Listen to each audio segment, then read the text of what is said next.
Hi everybody, today I'm going to talk about basic engine components. And to start off, we know there's gas and diesel engines, and both of them are referred to as internal combustion engines. The engine block primarily is a tough place because air-fuel mixture gets ignited and creates tremendous amounts of pressures.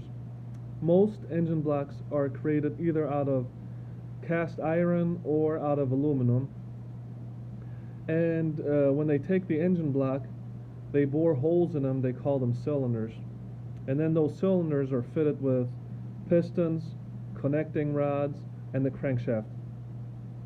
The engine block and the crankshaft have designed inside of them oil and coolant passages that help the items perform the way that they were supposed to perform.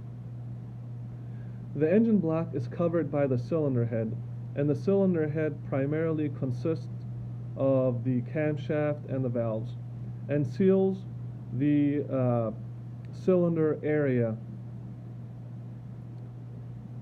The job of the camshaft is to open and close intake and exhaust valves at the correct time so that it can take the fuel mixture and expel it at the fastest way possible. I hope you guys liked this video, and if you want to see more videos like this, subscribe below. Until next time, see you then.